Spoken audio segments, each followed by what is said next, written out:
Witam ponownie na kanale w tym podcaście dotyczącym zjawisk nadprzyrodzonych. Dzisiaj troszeczkę na temat czerwonej planety, czyli na temat Marsa. Pozostaje takie pytanie, jeśli chodzi o Marsa, czy są w ogóle ludzie na Marsie? Otóż była pracownica NASA, kiedyś powiedziała, że w ogóle ich widziała i że oczywiście na Marsie również są pewne postacie. No, Mars jest tak naprawdę jedną z największych w ogóle zagadek ludzkości.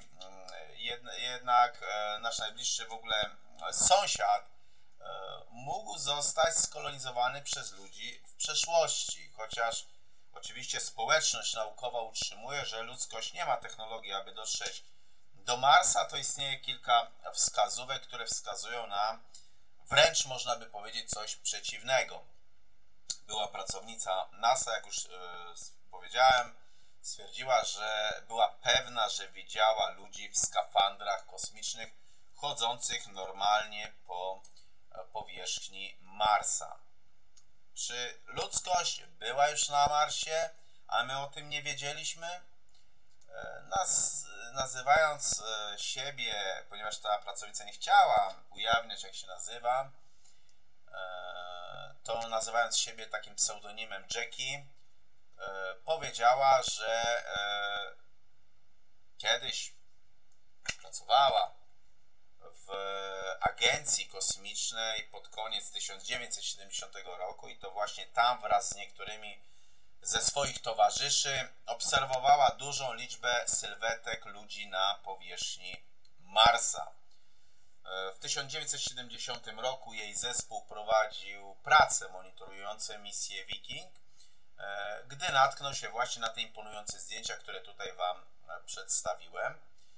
No i ta była pracownica wygłosiła te uwagi, że wraz z Johnem Learem, byłym pilotem CIA, znanym z tego, że jest żarliwym łowcą UFO i różnych teorii spiskowych, to przeprowadziła taką konferencję z nim i na temat właśnie tego typu zjawisk. Ta cała konferencja była transmitowana w programie radiowym Coast AM, charakteryzującym się przyciągnięciem wielu ekspertów na tematy różne pozaziemskie. Kobieta wyjaśniła również, że NASA ponosi w ogóle winę za ukrywanie wiele tego typu informacji. No i przyszłe misje na Marsa były niczym więcej niż taką przykrywką dla tego, co działo się tam przez dziesięciolecia na powierzchni tej czerwonej planety.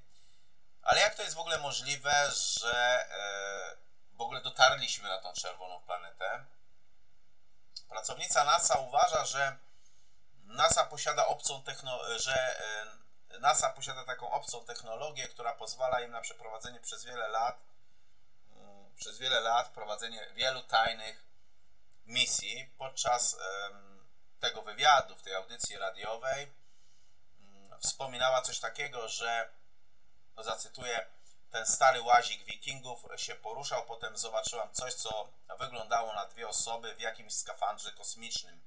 Nie były to ciężkie kombinezony, które zwykle noszą, ale wyglądały jak pewnego rodzaju ochraniacze. Nadlatywali nad horyzontem, idąc w kierunku łazika Viking. Kiedy zdaliśmy sobie sprawę z tych dziwnych anomalii, moi koledzy i ja pobiegliśmy na górę, ale zamknęły się drzwi i przyklejono do nich kartkę, że nie możemy przejść i nie możemy niczego zobaczyć. I wtedy właśnie ta pracownica powiedziała otwarcie w tym wywiadzie: NASA nas oszukuje. Mniej więcej w ten sam sposób John Lear zapewnił, że NASA była na Marsie jeszcze w latach 1960 mniej więcej, czyli w latach 60. Ponadto John Lear był przekonany, że skafandry kosmiczne nie są konieczne, ponieważ ludzie są w stanie przystosować się do oddychania w atmosferze o niskiej zawartości tlenu tego właśnie naszego planetarnego sąsiada. Oczywiście są też pewni badacze, którzy oświadczyli, że najważniejsze mocarstwa na planecie Mars były już i prowadziły podróże kosmiczne w tym kierunku.